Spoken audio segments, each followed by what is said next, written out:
айылдың жерде Темене деген суусу бар экен.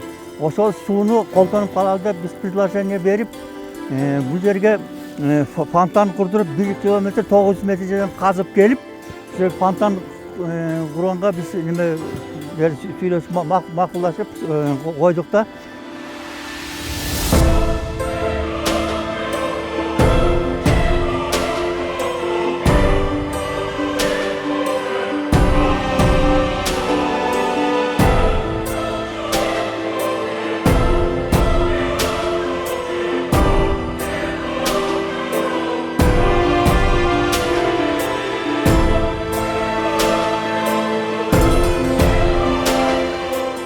Бұл жаздоого малга суу ичкенге абдан ыңгайлуу, жакшы да. Ошондуктан бул жерде ушу 1 ай, 1,5 ай малды кармаганга мүмкүнчүлүк берет.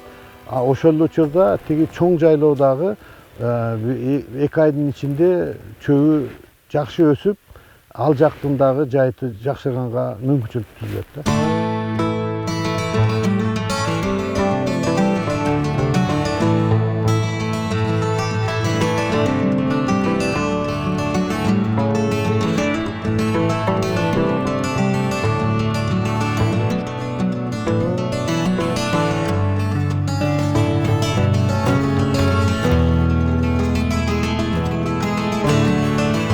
Малыбызды ушу өрөөнүнгө жаябыз да. Анан кийин мына жерде 540 гектар алма багы бар. Бу жерде суу жок. Малдын баары күздүн күнү чөп чабылгандан кийин баары ушу жерге келип сууга келет да.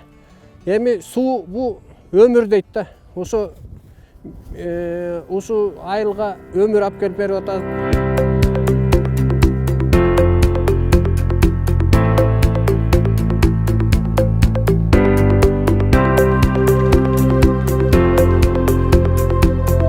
Буга чейинки баягы Кочкордо Чолпон деген айылда болгон. Ошондо угуп алып мен күлкүм келген. Бул кантип эле жасама мөңүн жасап койсуңар деп. Кандай болсун? Москва районунда мен уже пилотный болуп мен баштадым.